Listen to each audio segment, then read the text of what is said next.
This is the Jayhawker Podcast, presented by the University of Kansas Health System.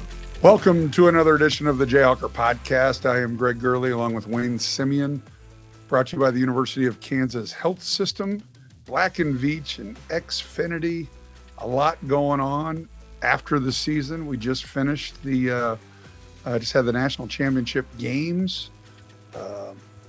Obviously, the UConn Huskies go back to back for the first time in 15 plus years, as the Florida Gators were the last to do it.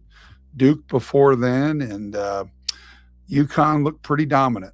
The 12 games in a row in the NCAA tournament, winning by double digits. It's I wouldn't say it's easy, but they've made it look easy. And I know I called you at halftime of the game just to kind of get your take on it. And you want to know Wayne's response as a All-American NBA vet? I wasn't watching it. And I was like, what's wrong with you? Like, I could care less who won, but I'm a basketball guy. And that guy right there, I had to force him.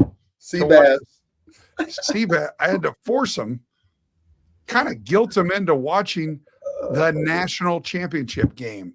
Wayne, please explain. I am going to explain myself. And for the record, after we got off the phone there at halftime, and I like it because it's kind of like a Kornheiser-Wilbon type thing, is even on their show, they talk about they're calling each other during these big moments of athletics all across the country. Even after we got off the phone, I'm sorry, bud, but I did not turn the game on. I went back to binge watching Full Swing on Netflix because it's golf season, it's Masters week. But I do have a cadence and a rhythm to my March Madness viewership. Look, I'll be the first to say, whenever Kansas gets knocked out, both men's and women's, I get a little pouty.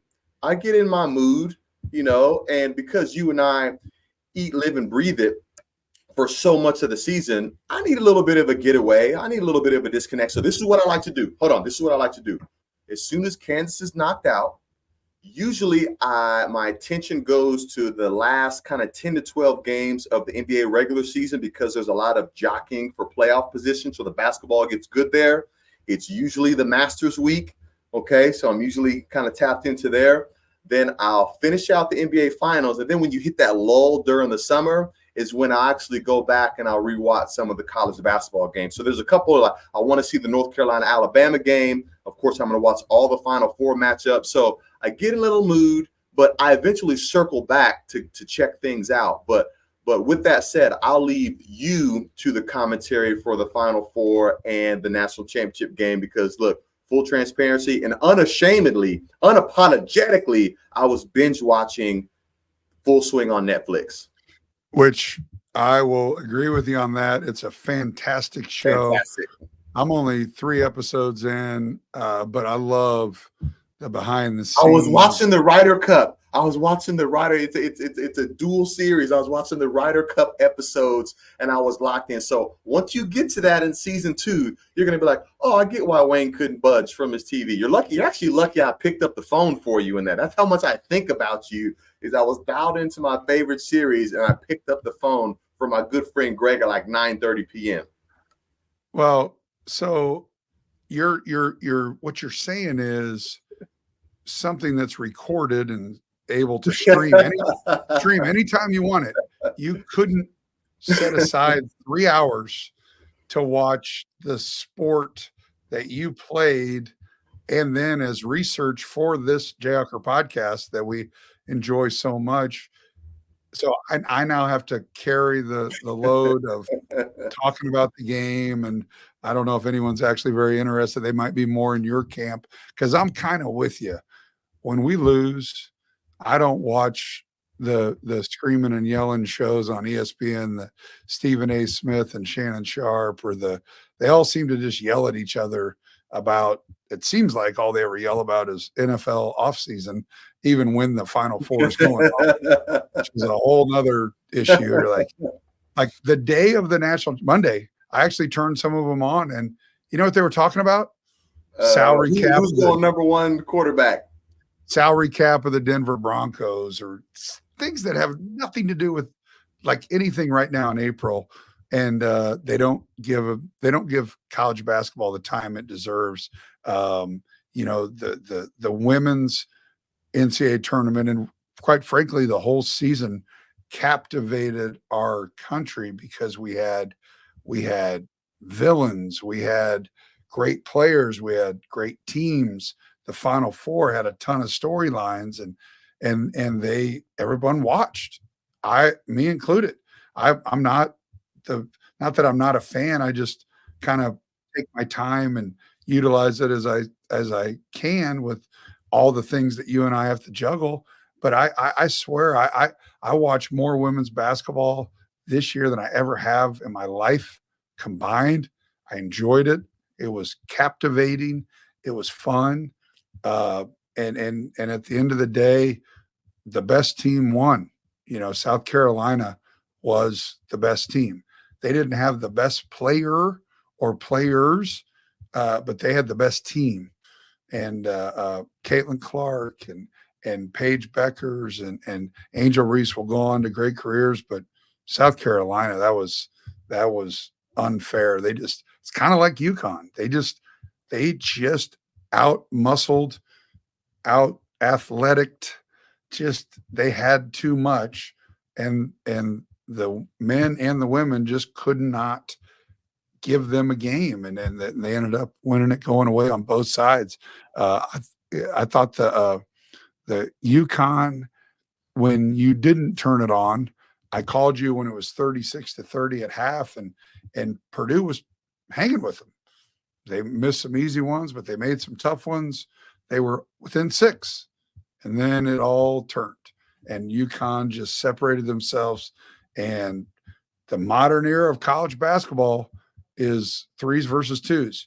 Zach Edey had a career night, but he doesn't shoot 3s.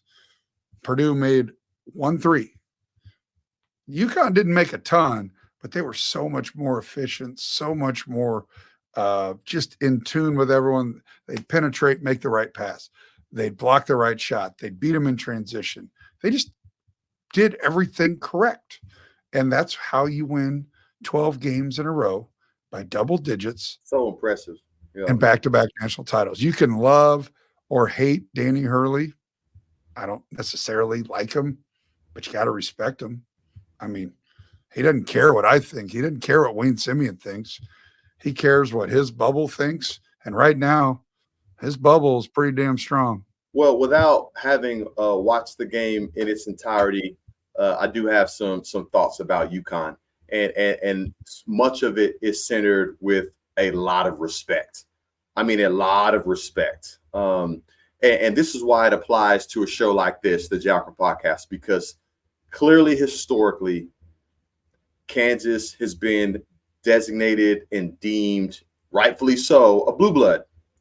And so newer to the conversation within the last 20 years has been UConn. And there was a little bit of not controversy, but there were some pangs that when Coach Hurley had basically said that UConn had been, running college basketball for the last 20 years. I don't know if I can argue that, given, their track record. I mean, 3 national championships by 3 different coaches back to back, jumping other blue bloods. I mean, look, UCLA is no longer in the conversation. Indiana is no longer in the conversation. And, when all this started, UConn wasn't even in the conversation. And now they've jumped and knocked out not only those 2, but some could argue that, man, they've jumped Duke, Kansas, Kentucky in terms of the run the span that they've had the last 20 years. And look, I'll tip my hat to that. And as much as I want to be a homer and as much as I want to argue against that, I don't know if I can. And, a couple things about UConn that I think has really accelerated them. Number one is elite coaching hires, Calhoun, Hurley, and then, what's the former player? Kevin Ollie. Yeah, Kevin Ollie, great guy, a friend in the league. Like, he was an awesome dude. They probably did him a little bit wrong. We'll let their podcast delve all that out. But 3 national championships, 3 different coaches, Hurley goes back to back. Look, solid recruiting base in the East Coast. And then, of course, they're learning, like many others, how to navigate the transfer portal. Hey, and I think this place, no football, all right? No football. So what does that mean when I say no football? Like, hey, they're not having to split resources and attention and, a lot of those type of things. No, real football. They have a football program. I was going to say. Real football, Power 5, that. Right. And then also something that goes unsaid, look, they're a Nike school. And look, I appreciate Adidas, 3-stripe life here on this side, 196 million reasons, to be excited about them from a Kansas standpoint.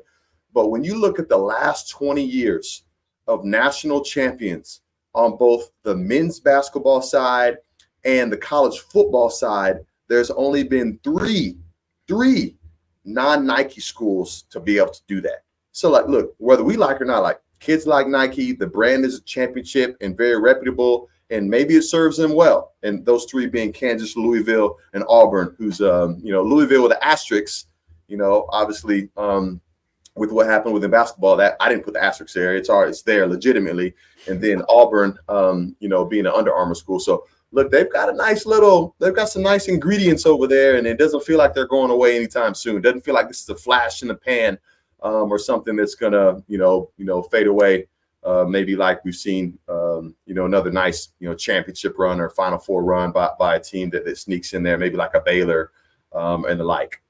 Well, we don't want to harp on the game too much. I think this episode we wanted to talk more transfer portal, coaching carousel, NIL, how it all weaves together, and that's what we're in right now. So, if we go to the national champion UConn Huskies, they lost a lot from last year. Alabama lost a lot from the year before. But with the transfer portal and the resources that they have, they're able to get guys there. We've been living, eating, and breathing this in our own way as you and I go upstairs and go into the basketball offices. You talk about living, eating, and breathing it. They're doing that every day. And so much has changed. 5 years ago, what would happen? We would lose in the NCAA tournament. And then that night or the next day, Curtis, Norm, Dooley, everybody was on the road finding that next guy. It's changed so much since the pandemic and since the transfer portal, because now they all huddle up. They look at the portal, they get on Zoom calls, they figure out if they like Wayne Simeon in Leavenworth, Kansas, figure out if they're going to go see him, get him to come to campus, and they got to do that 30 times over and to find 3 guys or whatever. So we can't talk about guys that we've already kind of zeroed in on, because a lot of paperwork has to happen and all that, but we're on it. I mean, it's going to be just, hey, Kansas fans, get used to it. This is going to be the way it's going to be moving forward. You scroll, tap, swipe, text, call, and do a lot more on your phone. None of us can fathom life without all the world's knowledge in our pocket. We use phones for just about everything.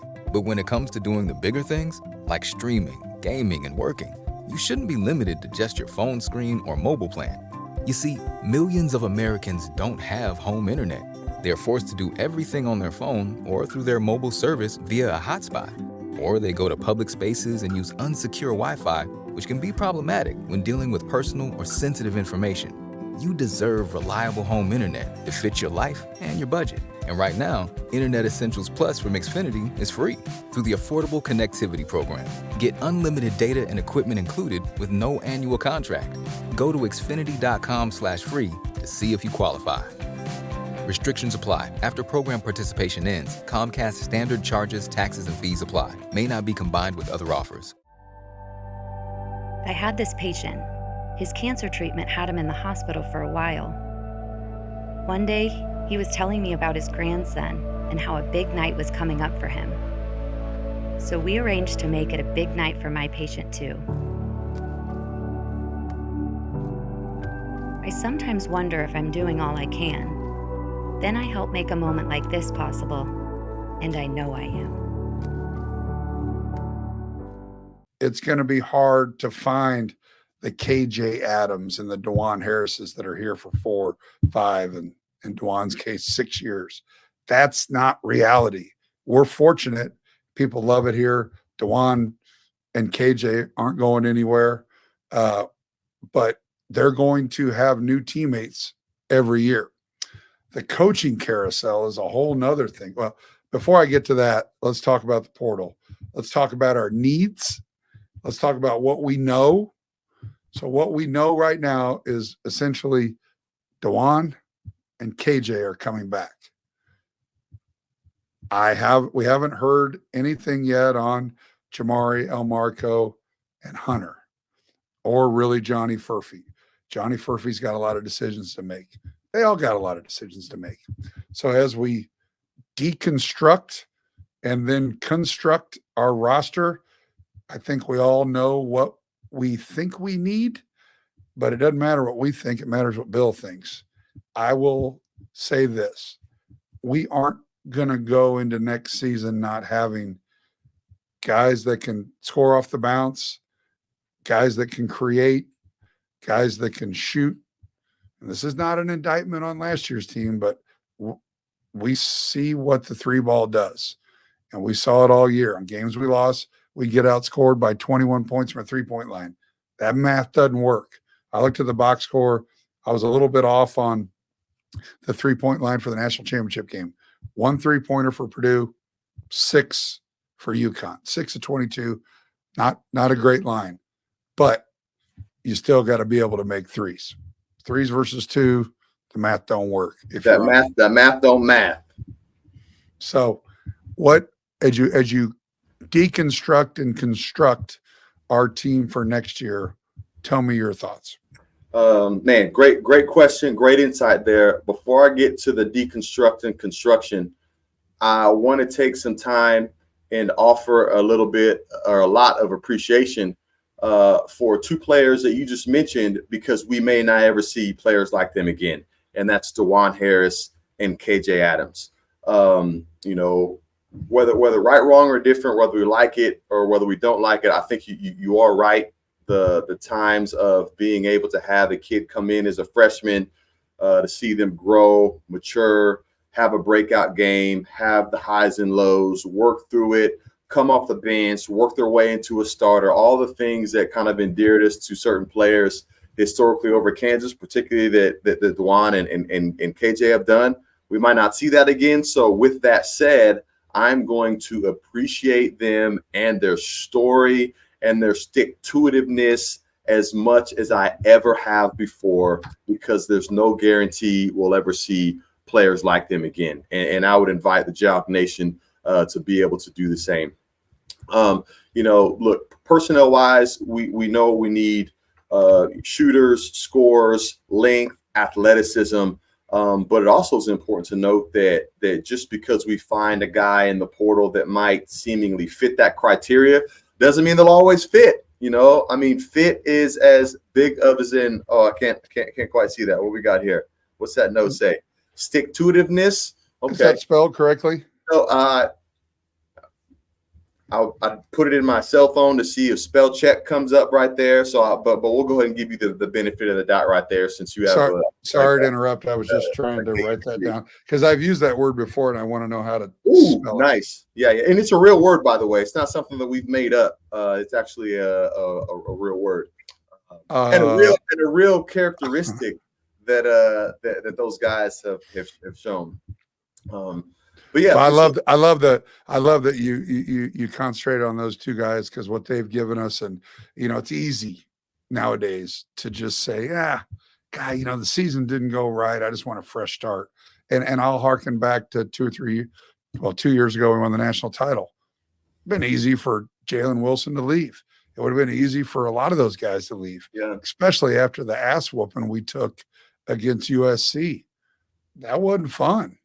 And I've said it many, many times about Bill's press conference after that game. And it was similar to after we lost to Gonzaga a few weeks ago. hey, we got to get tougher, stronger, bigger, Hey, you know what? more athletic. Even to that, look, I'll tip my hat to El Marco. Like, again, nothing definitive has been made of his situation, but something that we can recognize, he's not in the portal right now. Right. And so by not being in the portal indicates, to some degree that he wants to be here. And despite the things that he had to work through his freshman year, actually has, a determination that says, hey, before I just, day one game's over with, my name's in the next day. Like, hey, no, I want to wrestle with this decision. I want to wrestle with, the things that I need to work on. I want to wrestle with the realities of my freshman year. And maybe Kansas is still potentially the place for me. And I'm going to get to work this summer and make sure that I live up to the expectations that I came in here with. So I want to appreciate a guy like that as well, because at least until this point, as we're recording this, his name isn't in the portal, and we can recognize that. It's impossible to do it, but can you imagine some of the guys that ended up playing 4 years at Kansas that were disgruntled their freshman year? I mean, we hear stories about it all the time, whether it was Sharon Collins, Russell Robinson, the Morris twins. They weren't great as freshmen, but you talk about their monumental leap in their skill set, their attitude, everything from freshman year to sophomore year. Because, and you even mentioned some of those guys. You can probably say that for almost every guy whose name's hanging up on the south side of the rafters. I know that was certainly the case for Cole Aldridge. I know that was the case for Ochai, who's going to be going up there. I know that was the case for Frank, who's going to be going up there. I mean, Devontae, Kurt Heinrich, Devontae, like, man, everyone has to wrestle, with that, at least every real player that's come through there. And again, but with that said, like, the one thing that I hate about the portal, at least as it stands right now, is that kids are being villainized as non-committal, as soft, as always wanting to go find greener pastures. Listen, coaching staffs use the portal with just as much strategy as kids use the portal to look for better opportunity. Okay, so let's just be clear about that across the country. Okay, across the country. And listen, you also can't forget about the feel-good stories behind that. You mentioned it earlier, man, kid like Dalton Connect, kid like Zeke Mayo, that maybe they were late bloomers. Maybe they started out at a school or a level where that wasn't their highest aspiration. They took care of business in the classroom. They took care of business on the court. They continued to work. And guess what? They created more value and opportunity for themselves. Now they get an opportunity to play at the highest level. It's like that actually works and plays out in every other, kind of profession out there. Say, hey, you start out as a bank teller, but you have a dream to be able to work in finance at the highest level, right? Hey, you put your work in as a bank teller, whatever, counting money, cashing checks, whatever, going to school, building a craft, get some experience. And guess what? If somewhere along the line, Goldman Sachs or Morgan Stanley or some, major financial institution calls you out of a sudden and says, hey, we want you to be a part of our team, most folks are going to take that opportunity and no one's getting criticized over it. Hey, come play at the highest level. Your work and your commitment in the classroom and on the court has been noted. It's been seen. Hey, come play at the highest level. No one's getting criticized over that. But yet, I think we were really a little too quick to villainize kids when they utilize the portal. It's also easier than ever to get your opinion out to the masses. And the people that are giving their opinion about whether somebody leaves or not are a fan base that benefits from them staying or going. So it's way more exaggerated, because when you and I were coming up, there wasn't an internet. You can be a faceless, nameless 14-year-old in your mom's basement and say your name's whatever and say whatever you want to say. And people look at it like it's the gospel. And so I think now more than ever, we have to utilize some discretion on what we really look at and consider the sources. It's hard. People are going to get on this podcast and comment, Wayne and Greg suck. That might just be a guy that just doesn't like us. We beat him on the golf course or whatever we did. Wayne and Greg are the best podcasters ever. Hey, thanks, Mom. Appreciate that. Carol Gurley. Yes, exactly. So, but we get into this, and again, the the minority is always the loudest. It's going to be 100 guys that don't just like, I mean, I got people right now that are belly aching about Hunter Dickinson. And I always say, hey, dude averaged 18 and 11, had one of the best years that you could possibly have.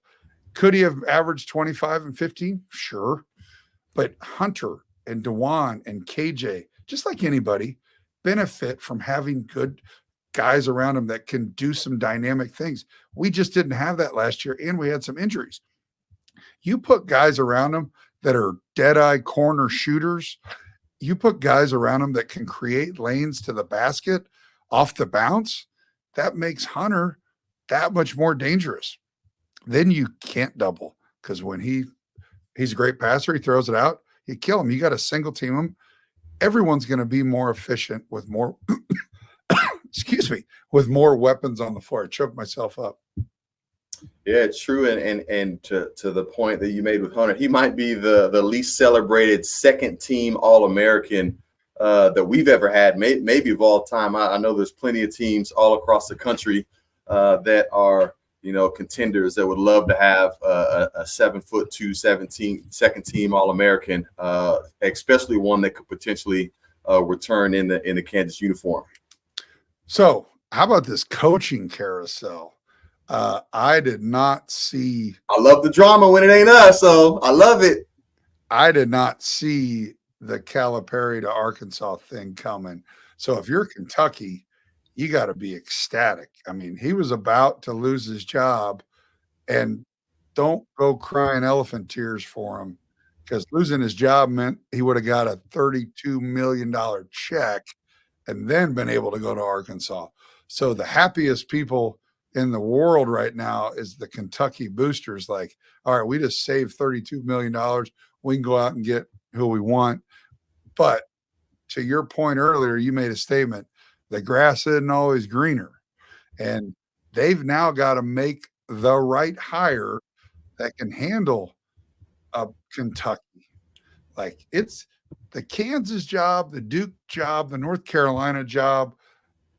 A lot of these jobs aren't just for anybody. You can't just come into Kansas and plug and play. You got to be able, I mean, Bill Self's the smoothest cat around. He handles it flawlessly. The next guy may not. It's difficult. You and I see it every day. There is so many things going on when you run a program like this, and the expectations are so massive that he handles it the best I've ever seen. That being said, same deal at Kentucky. You can't just go get a guy that you think's a good X's and O's and a good recruiter. He's got to be able to handle all the idiots that are going to be coming at him, deflect,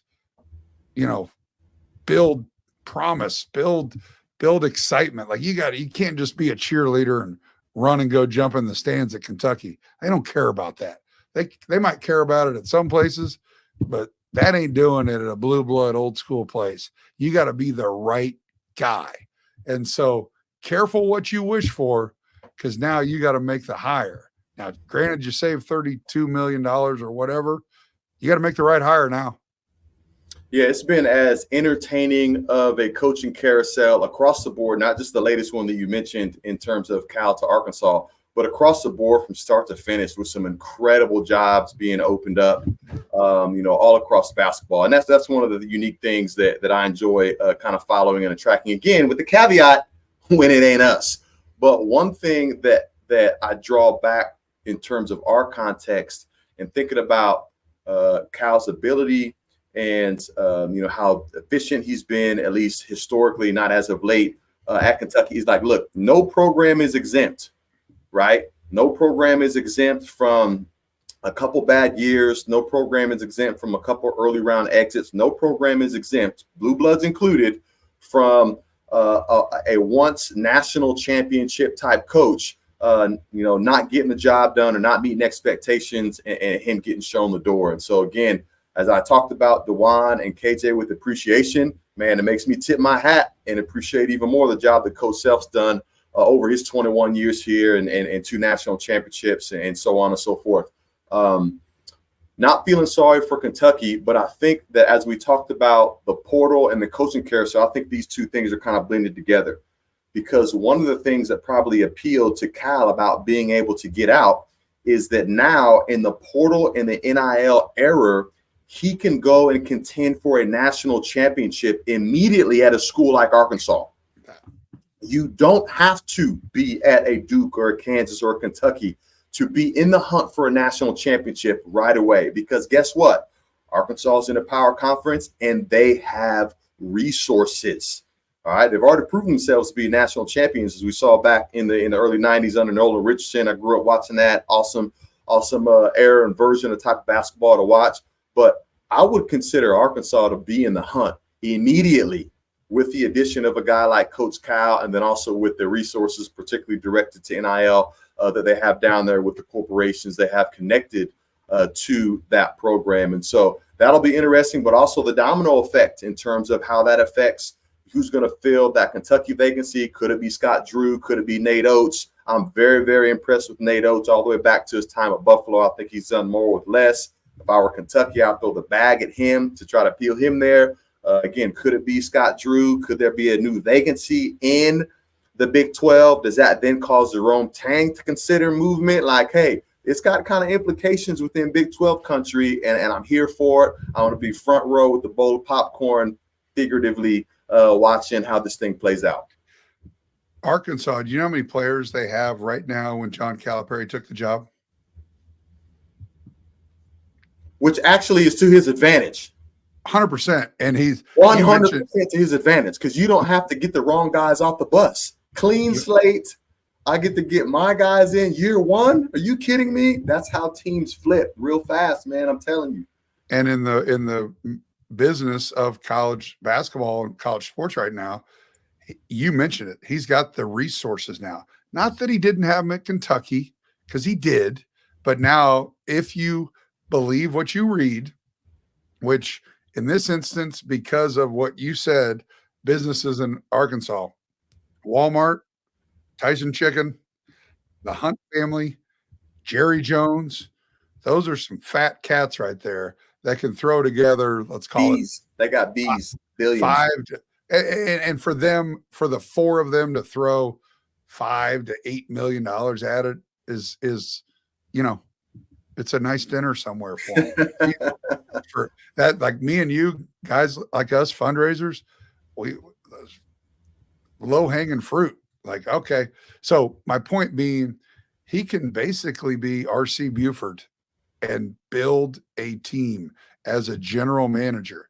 And there's guys that still haven't hit the portal that are thinking about it. Hey, well, that's another thing that's very, very important to talk about and understand, is that moves like this late in the portal season cause the whole portal to reshuffle, right? So remember, we were still playing in the first week of the tournament, and I think maybe Iowa State had gotten someone from the portal, Gonzaga had gotten someone for the portal, and folks around here were kind of like, man, like, we're still playing. When are we going to get involved in that? Well, it's a long, drawn-out process, but guess what? Sometimes it's almost beneficial not to be in it too early or too late. Like, the timing is so unique, because now a move like that reshuffles everything. Now, hey, do those guys from Kentucky, do they enter the portal?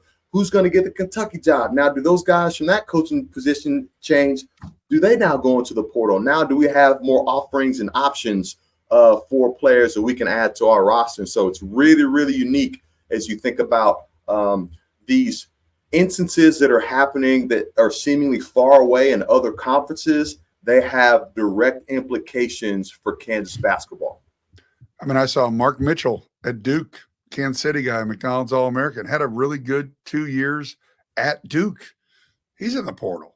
And there's going to be more like him. And John Calipari and the staff that he's going to put together, it's the Jayhawker Podcast. We don't want to talk so much about Arkansas, but it is the news of the week, even after the national title. But the coaching, you look at Michigan, you look at all these other jobs that became open and were filled by kind of young up and comers. Dusty May is at Michigan. And then that led to, you look at I keep going back to Arkansas, where supposedly Chris Beard and Jerome Tang turned them down. I doubt they turned down the $13 million that John Calipari is going to get over the course of the next 5 years. I bet you they turned down a lot less. And then all those guys got together and said, all right, let's make a splash. You guys ready to kind of put your money where your mouth is? And they did. And Calipari couldn't turn it down. So we think we're invincible. You never know. This day and age, the money, John Calipari was going to make more money than Nick Saban or Kirby Smart. And the math was never like that before. It was always college football was here and basketball, still a ton of money, making $8 million a year at Kentucky. But it's like, that's life-changing money. This is even more life-changing money. What are some other spring showcase? Friday night. Come on now, spring showcase. Kansas football, keeping the momentum going. Rock Chalk Park. Rock Chalk Park starts at 6:30. It'll be broadcast live on 810 WHB. So check out that broadcast. Obviously, we're moving it to Rock Chalk Park because the construction of David Booth Memorial Stadium is ongoing. It is. You and I drive by it every day. We talk about it every week on this podcast. There seems like 200 workers at once over there in a pretty confined space, laying concrete and just getting after it. And it's an aggressive timeline. So there's a lot of folks over there. So the spring showcase will be out at Rock Chalk Park. You and I will be there. Will be a lot of fun as you follow social media. Everyone wants a glimpse of Jalen Daniels throwing passes, and just yesterday or the day before, you could see that. And so it's real, and it's sneaking up on us. And football tickets are on sale. Sporting Park for a couple games, Arrowhead for 4. I keep saying it's kind of like having 6 bowl games. You just go to 2 really, really cool stadiums to play 6 games in, and we've really made the best of a messy situation simply because it's going to get messy before it gets better, and that's what we're dealing with right now. Yeah, how fitting is it that the football team is going to have the spring showcase at Rock Chalk Park in our soccer stadium, getting ready and preparing to have regular season games right down the road at Children's Mercy Park, which will be really cool. Intimate environment. Obviously, the capacity is going to be pretty intimate at both those locations. But look, the work and the progress, very much like we see taking place at the stadium, is happening with Lance Leipold and that football team. And look, a lot of incredible spring things happening competition-wise. Dan Fitzgerald, Kansas baseball with a big upset over top 20 Nebraska last night. Did you see the final play? I did not see the final play. I saw the final score. KU had a 3-run lead going into the ninth. And we walked a couple guys and they loaded the bases, scored a run. So we had a 2-run lead. And then the second baseman, I can't remember his name, but made an incredible stab and turned 2. The game's over. It was one of the best walk-off plays you've ever seen. And I had watched the last couple innings on ESPN Plus, and it was such a cool moment because Nebraska top 25 team. And Kansas baseball struggled a little bit lately, so that was a big win to continue to bolster their hopes for postseason. So, yeah, that's Coach, right. Shout out Kansas softball rolling. They're going to be playing the same time as the spring showcase is taking place, and got the Kansas relays coming up 1 week away. We'll get a chance to highlight that on our next episode. And then, of course, like we said, look, it's Masters Week. And we got a Jayhawk playing the Masters. Come on, man. Let's not overlook that. Let's not get satisfied and comfortable with that. Like, come on, we got a Jayhawk. Check out all, social media, Sports Center, whatever. Our boy Gary Woodland had a hole-in-one today in the par 3 competition, and Gabby was there with their 3 kids all in their caddy outfits. And great comeback story. Could be one of the greatest comeback stories in 2023-24. And you and I, we're going to have G-Dub on here at some point to let him tell his story, because ESPN just did a fantastic feature on him. And Gary talked about everything that he's been dealing with over the last 12 to 18 months and just mentally and physically what he went through to be back at the Masters.